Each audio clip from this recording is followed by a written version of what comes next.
বলেন যায় দেখি এখনো বাঘ ঘুমাইতেছে, থাফাদা বাঘের কানও ধরছে, এই বাঘ রাস্তায় শুয়ে নবীর উম্মতের কষ্ট দাও, এর সাহস তোমারে কে দিল? বাঘ কয় আমার কানে ধরছে মনুষ্যজাত, আমি যে কি জিনিস হ্যাঁ মনে চিনে নাই। আমার আল্লাহ কয় ভাগ তুমিও যা যে তোমার কানও ধরছে তুমিও তারে চিনো নাই। বাঘ কই কই কি আমি চিনি না, মানুষ হইতেইব দেহি তো। আল্লাহ যখন খবর দিচ্ছে লোকটা কেমন দেহি, চাইছেন গাছটা ঘুরাইয়া দেখতো, উমরের দিকে চাইয়া দেখতো। উমর বাম হাতে কানে ধরার, ডাইন হাতে এমন জোরে থাপ্পড় দিছে, থাপ্পড় খাইয়া দাঁত গুলি সব লইরা গেছে। অহন মাথা নিচে দিয়া কই খোদা গো দেহ লাগতো না, বুঝ জ্বালাইছি জায়গা। এ উমর বলুন আমার নবীরে ভালোবাসতো কিনা? আমার আল্লাহ বলেছেন এই নবীরে যারা ভালোবাসবে রে সকল মাখলুকাত তারে ভালোবাসবে, সকলের ভালোবাসা পাইবি, এমনকি আমি আল্লাহর ভালোবাসাও পাবি তোমরা যখন আমার রাসূলকে ভালোবাসা দিবি। যেই হোক এখানে ওয়াজ করলে 2 দিনের দরকার, সংক্ষেপ করে দিলাম। আসুন যে নবীর আগমনে রবিউল আউয়াল চাঁদ ঈদে মিলাদুন নবীর আয়োজনে আপনারা বসেছেন, নিশ্চয়ই আপনাদের ভাগ্য ভালো, আপনারা ঈদে মিলাদুন নবীর পক্ষে থাকেন, নবীর পক্ষে থাকেন, নবীর পক্ষে থাইকা ওই নবীর আদর্শ নিয়ে ইসলাম আন্দোলন এবং ইসলামী রাষ্ট্র কায়েম করেছিলেন, ইসলামী শাসন করেছিলেন। ওমরের জীবনী খুলুন আর এই ওমরের প্রতি কত ছিলেন আমার নবী। যা দেখেন মদিনায় রওজা পাকের পাশে 2 জন ব্যক্তি ঘুমাইছে, একজন হলেন আবু বকর সিদ্দিক, আরেকজন হলেন হযরত ওমর ফারুক রাদিয়াল্লাহু তাআলা আনহু। ওমর যেদিন মসজিদে নববীতে শহীদ হন, যখন ওমরের কলিজার মধ্যে মুনাফিক ছুরি ঢুকাইয়া দিলেন, তরবারি ঢুকাইয়া দিলেন, ওমর লুটিয়ে পড়লেন, মসজিদে নববী রক্তে লাল লাল হয়ে গেল। ওমরের ছেলে দৌড়ে আসলেন, আব্বা আব্বা আমি এই প্রতিশোধ নেব। ওমর বলেন বাবা গো প্রতিশোধ নিলে কি হবে, আমি তো মরেই যাব, আমি শহীদ হয়ে যাব, তুমি বরঞ্চ প্রতিশোধ না নিয়ে একটা কাজ করো, কি দৌড়ায় তুমি যাও মা আয়েশা সিদ্দিকা রাদিয়াল্লাহু তাআলা আনহার কাছে, মা আয়েশার কাছ থেকে অনুমতি নিয়ে আসো, আমি প্রতিশোধ চাই না, আমি নবীর পাশে শোয়ার অনুমতিটা নি পাই। ওমরের ছেলে বলেন দৌড়াইয়া মা আয়েশা সিদ্দিকা রাদিয়াল্লাহু তাআলা আনহার কাছে আরজ করলাম, আম্মা জান আয়েশা সিদ্দিকা আমার বাবা শহীদ, মৃত্যুর পথে শহীদ হয়ে যাবে কিছুক্ষণের মধ্যে, আমার বাবা পাঠাইছে, আমার বাবা তো এখনো মদিনার রাষ্ট্রপতি কিন্তু সেই ক্ষমতা দেখায় না, আমার বাবা পাঠাইছে, আপনি যদি অনুমতি দেন নবীজির রওজার পাশে গো একটু জায়গা খালি আছে, আমার বাবা ওমর আমার নবীর পাশে শুইতে চায়, যদি আপনি অনুমতি দেন আমার বাবাকে এই জায়গায় শুয়াইবো। মা আয়েশা বলেন আরে ওমরের ছেলে কি বলবো, আমার মনে বড় আশা ছিল এই জায়গাটার মধ্যে আমি আয়েশা শুব, কিন্তু আমি তো অনুমতি দিতে পারি না, আমার নবীর অনুমতি ব্যতীত আমি আয়েশা অনুমতি দিতে পারি না। ঠিক আছে আমি দেখি নবীর কাছ থেকে অনুমতি কোনো খোঁজ খবর পাই কিনা, হ্যাঁ বা না পাই কিনা। এই বলে ওমরের ছেলে যখন চলে যাইতেছিল, এমনি সময় মা আয়েশা সিদ্দিকা বলেন আমি নবীজির রওজার পাশে যাইয়া দাঁড়াইলাম, এমন সময় শুনি আমার নবী রওজার ভিতর থেকে ডাকতেছে, আয়েশা রে আমার ওমর কই রে, আমার ওমর কই রে আয়েশা, জলদি করে খবর দে, ওমরের ছেলেকে ডেকে ডেকে বলে দে আমার ওমরকে যেন আমার পাশে শুয়াইয়া দেয়। এই নবীর ভালোবাসায় আবু বকর, এই নবীর ভালোবাসায় ওমর নবীর পাশে শুয়েছে। এখনো যদি এই নবীর ভালোবাসার পক্ষে থাকতে পারো গো আল্লাহর কসম, তুমি যখন বাংলার জমিনে শুয়ে যাইবা নবীর ভালোবাসা লইয়া, মদিনার কামলেওয়ালা নবী তোমার কবরে হাজির হইয়া যাইবে। বাবা রাখো, নবীর পক্ষে আসো, যে নবীর উসিলায় এত কিছু হয়েছে, এই নবীকে চিনো, এই নবীকে না চিনা পর্যন্ত আমার আল্লাহ পাওয়া সম্ভব হবে না। যদি এই নবীকে চিনতে পারো তাহলে আমাদের দাম বাড়বে না কমবে? আসুন আগে বাড়ি।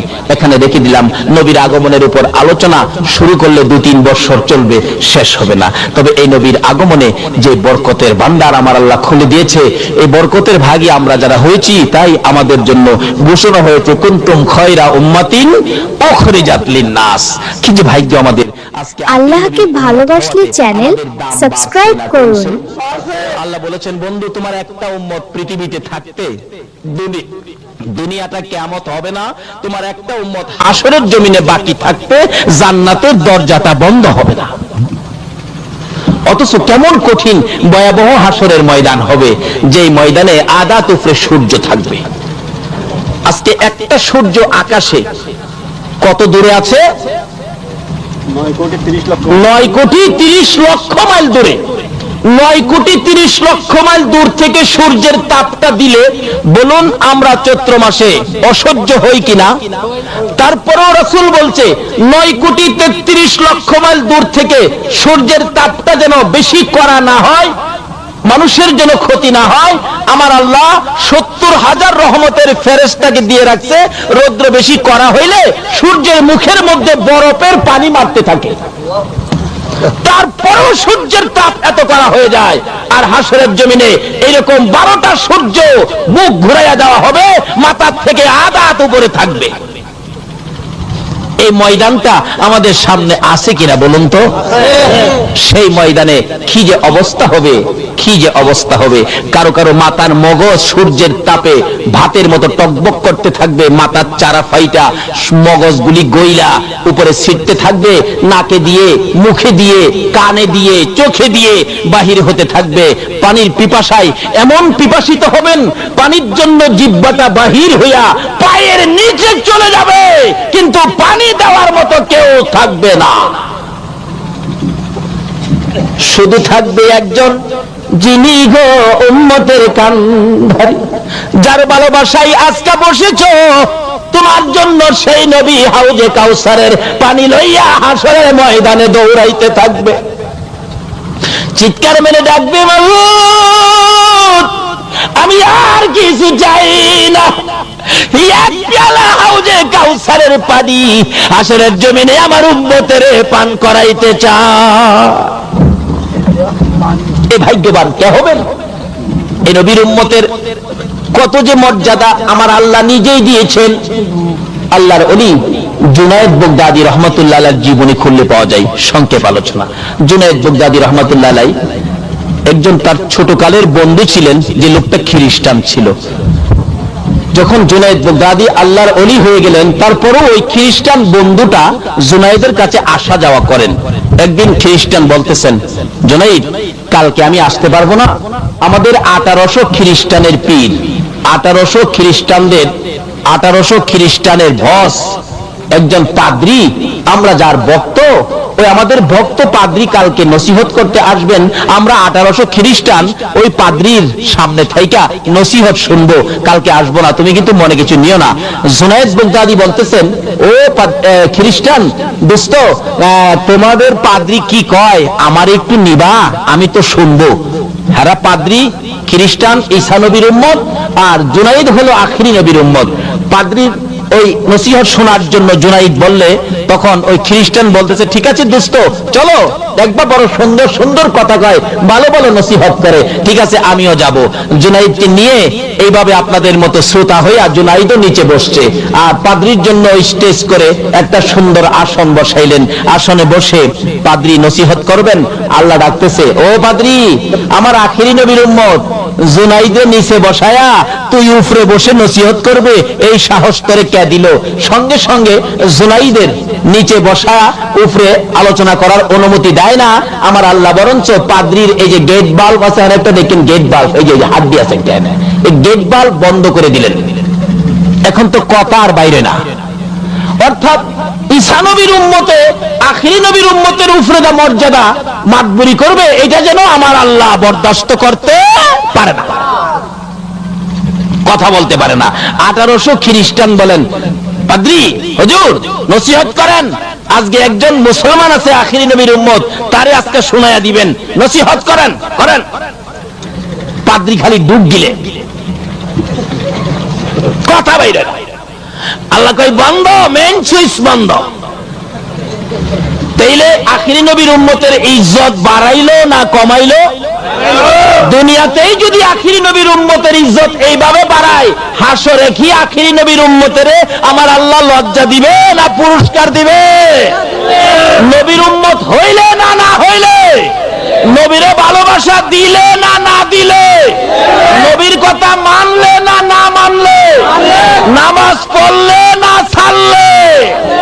বাবার আসেন ও ছাত্র সেনার ভাইরা, শুধু ছাত্র সেনা নাম দিলেই হবে না, নবীর আদর্শগুলো প্রত্যেকটা আদর্শ তোমাদের কাছে থাকতে হবে, যেন নবীর আদর্শ দেখে বিজাতিরা পর্যন্ত তোমাদের আদর্শ দেখে যেন তারা মুসলমান হইতে বাধ্য হয়। যেই নবীর আদর্শ দেখে কাফের বেঈমানেরা মুসলমান হয়ে যাইত। তাই কবি বলেন, বিশ্ব নবী জন্ম নিলেন মায়ামেনার কুলে, আল্লাহ সারা মাবুদ নাই ধর্ম দিলেন খুলে। শক্তিশালী আরব জাতি বিরোধ ছিল যার, টিকল না তার গুণের কাছে আল্লাহ সহায় যার। অস্ত্র ছাড়া যুদ্ধ করে দুনিয়া করলো জয়। কি অস্ত্র ছাড়া না অস্ত্র লইয়া? বোমা মাইরা। অস্ত্র ছাড়া যুদ্ধ করে দুনিয়া করলো জয়। তাই তো আজি মানবে দানবে মোহাম্মদ নাম লয়। নবীর যুদ্ধ ছিলেন অস্ত্রের নয়, বোমার নয়, তরবারির নয়, কামানের নয়। নবীর যুদ্ধ ছিল আদর্শ দিয়ে যুদ্ধ। জোরে জোরে কন্যা সুবহানাল্লাহ। ও ছাত্র সেনার ভাইয়েরা, তোমরা আদর্শ দিয়ে ছাত্র সেনা ঘরে ঘরে পৌঁছাইয়া দাও। আমার নবীর আদর্শ কত সুন্দর ছিল। যেদিন ফতে মক্কা হয়ে গেল, মক্কা যখন বিজয় হয়ে গেল, আমার নবী 10,000 সাহাবী লইয়া, মতান্তরে 12,000 সাহাবী লইয়া মক্কা নগরে উঠে গেছে।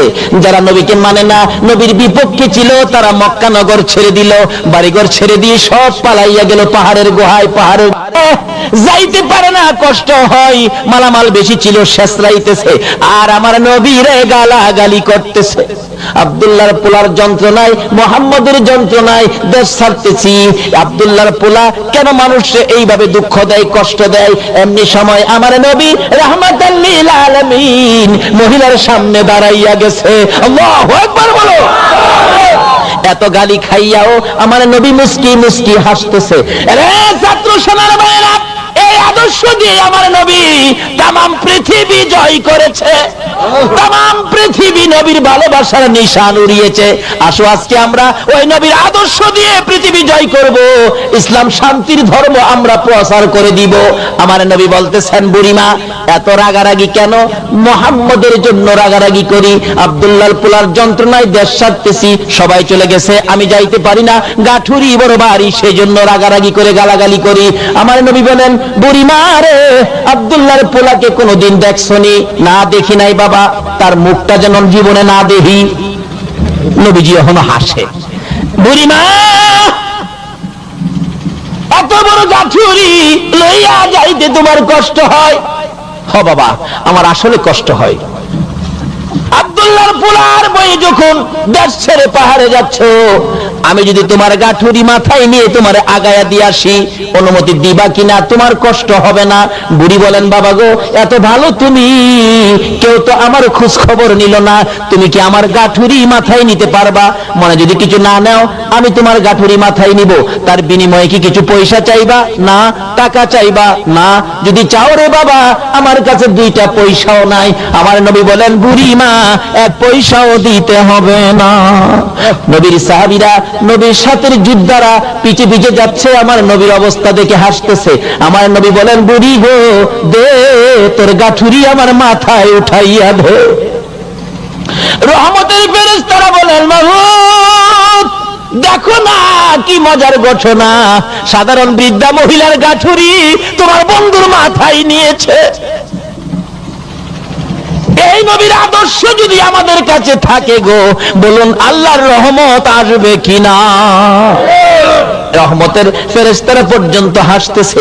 বুড়ি নবীর মাথায় গাঠুরি দিয়ে এখন খালি হাত জর্জরা হয়ে গেছে, সুস্থতা এসে গেছে, সামনে আগে আগে যায়, আরো রাগ বেড়ে গেছে। আব্দুল্লাহর পোলা মোহাম্মদ রে যেন জীবনে না দেখি, অহনো আমার নবীরে গালাগালি করে। আমার নবী পিছে পিছে যায়, বুড়ি আগে আগে যায়। সাধারণ বৃদ্ধা মহিলার গাঠুরি রে রাহমাতাল লিল আলামিনের মাথায়। ছাত্র সেনার ভাইরা, এই আদর্শে যদি আদর্শিত হতে পারো, নিশ্চয়ই তোমাদের বিজয়ের পতাকা উড়বে। যাচ্ছে আমার নবী, এক পাহাড়ের পর আরেক পাহাড়, দুই তিনটা পাহাড় পার হইয়া বুড়ি বলতেছে, বাবা গো তোমার বুঝি কষ্ট হয়, আর একটু আসো, আমার দেশের মানুষ, আমার বাড়ির মানুষ, আমার মহল্লার মানুষ যেখানে আছে সেখানে আমি যাব। কাছাকাছি যাইয়া দেখে মহল্লার মানুষ, বাড়ির মানুষ দেখা যায়। বাবা গো আসো, আর একটু আসো, ওই তো আমার বাড়ির মানুষ দেখা যায়। যে জায়গাটার মধ্যে বুড়ি আমার নবীকে লইয়া দাঁড়াইছে আর ডাকতেছে, ও নিষ্ঠুর আমার পাড়া প্রতিবেশীরা, ও আমার দেশের লোকেরা, মহল্লার লোকেরা, তোমরা তো নিষ্ঠুর কেমনে কইলা গো? আমার আব্দুল্লাহর পোলার বিপদ থেকে আসতে তোমরা নিয়ে আসলা না, আমি তো বিপদে পড়ে যাইতাম। এই যুবকটা যদি না পাইতাম রে, আমি আব্দুল্লাহর পোলার হাতে ধরা পড়ে যাইতাম। অহনক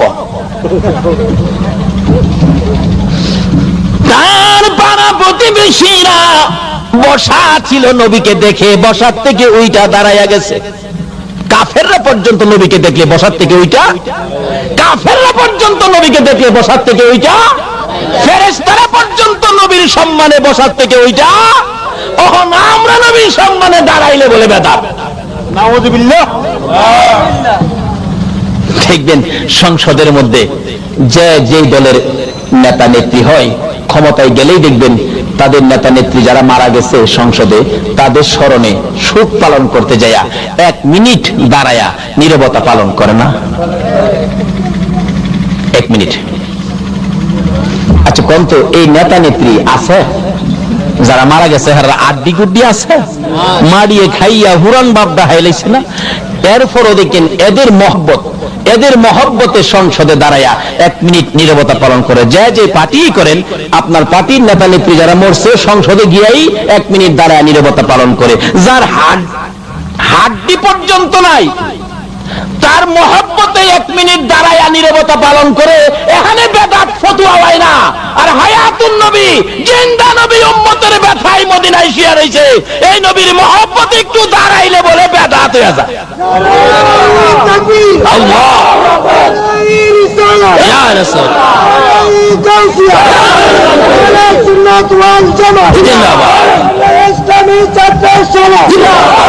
বাবারা আসুন, বাবার আসুন, সময় সংক্ষেপ, আলোচনা অনেক লম্বা হয়ে গেছে। এত দূরে যাব ভাবতে পারি না। যে অবস্থা ছিল আকাশে এটুকুন সুযোগ দিবে এটাও আমি আশা করতে পারছি না। তবে আমার একটা আশা থাকে, এই পর্যন্ত চট্টগ্রামে গত বছর সাড়ে বর্ষায় মাহফিল করছি, বৃষ্টির জন্য আমার কোনো মাহফিল ইনশাআল্লাহ মিস হয় নাই। ওইতে বৃষ্টি মাহফিলের পরে আইছে, নাইলে মাহফিলের আগে আইছে। মাহফিলের সময় বৃষ্টি হয়েছে না, বৃষ্টি ভিজে গেছি মাহফিল করতে, যায়া দেখি বৃষ্টি ছাইরা দিছে, মাহফিল ঠিকই চলছে। এটুকুন সুযোগ আমার আল্লাহ দিতে পারে না? যাই হোক বাবারা ভাইয়েরা, নিশ্চয়ই আজকের মাহফিল আল্লাহ কবুল করেছে। কি ব্যাপার, কি কি লেখছো? আমি জাবসা দেখি যাইতেছি তো, আমি শেষ বিচারের রাই, শেষ বিচারের রাই নিয়ে হয়ে দিছে লেখা আছে তো, রাই তো আমি যাইবো ইনশাআল্লাহ। কি বৃষ্টি চলে গেল, আমার যত সময় আছে দূরে যাবো, বৃষ্টি থাকলেও ও দূরেই যাবো, কিন্তু শেষ বিচারের রায়টা না করে যাওয়া যাবে রাই। কি করেন তারা?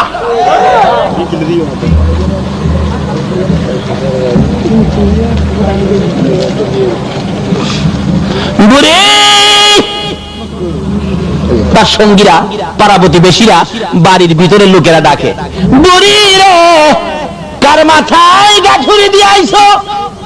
কাফেররাও খার হয়ে গেছে নবীর দিকে। যার বয়ে বাড়িঘর ছাইরা পাহাড়ে আশ্রয় নিলাম রে বুড়ি, কার মাথায় দি গাঠুরি দিছস? বুড়ি বলেন, বলো কি, তার নাম কি? তার নাম আব্দুল্লাহর পোলা মুহাম্মদ সাল্লাল্লাহু আলাইহি ওয়াসাল্লাম। ওই লোকেরা বলেন, বুড়ি গো এই কাম তুমি কেমনে করলা গো বুড়ি? যার বয়ে আমরা পাহাড়ে আসলাম, তাকে নিয়ে কোন সাহসে পাহাড়ের ভিতরে ঢুকলি? বুড়ি একবার পাহাড়ের লোকদের দিকে চাই, আবার আমার নবীর সুন্দর চেহারার দিকে চাই, মাথার থেকে গাঠুরি নামাইয়া বুড়ি চোখের পানি ছেড়ে দিলেন। বাবা গো তুমি যে আব্দুল্লাহর পোলা আমি তো জানি না। বাবা এত সুন্দর আদর্শ তোমার গো, এত সুন্দর যুবক তুমি, এত ভালো যুবক তুমি, তোমার মধ্যে এত সুন্দর আদর্শ। আমি একজন সাধারণ বৃদ্ধা মহিলার গাঠুরি মাথায় লইয়া পাহাড়ে আমার জন্য তুমি চলে আইছো। বাবা গো, তারা তোমাকে যাই বলুক না কেন, আমি আর তোমাকে ভুল বুঝতে রাজি না। আমি এবার বুঝে ফেলেছি তুমি আল্লাহর সত্য নবী হবে। আমার কালিমা পড়াইয়া মুসলমান বানাইয়া দাও। আরে অস্ত্র ছাড়া যুদ্ধ করে দুনিয়া করলো জয়, তাই তো আজি মানব দানবে মোহাম্মদ নাম লয়। রে ছাত্র সেনার বাইরা, গালাগালি নয়, রাগারাগি নয়, আমার নবীর আদর্শ দিয়ে, আমার নবীর তরিকা দিয়ে, আমার নবীর ভালোবাসা দিয়ে তোমরা এই দেশটাকে জয় করতে হবে।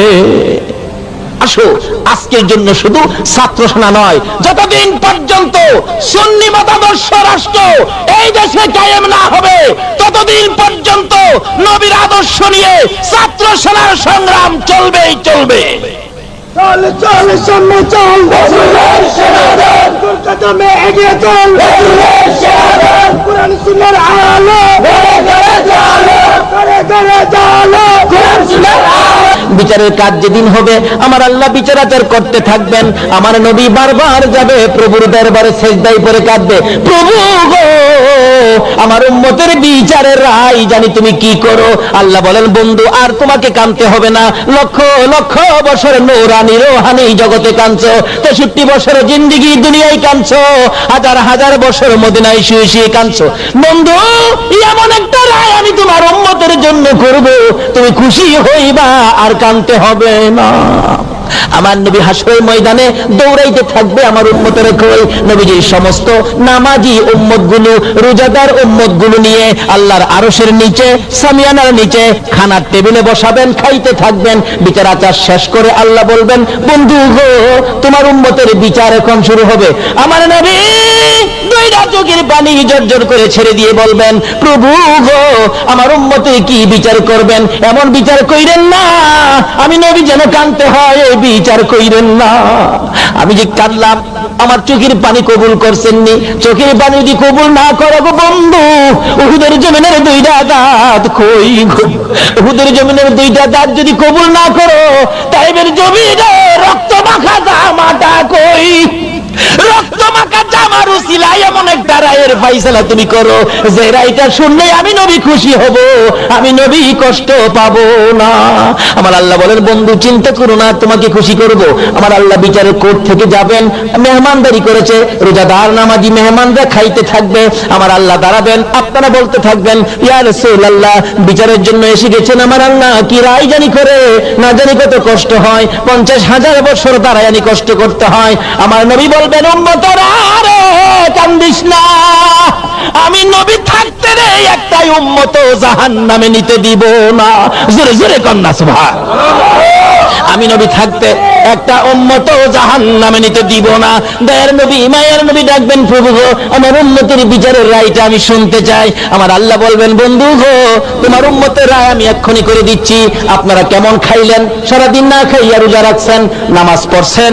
ও রোজাদারেরা, নামাজিরা, আমার এই মেহমান খানায় তোমরা কি খেয়েছো? খেয়েছি। কেমন খাইলা? ভালো খাইছি। ক্ষুধা গো, খাইলাম তো ভালো, বিচারের রায় জানি কি হয় সে চিন্তায় আছি।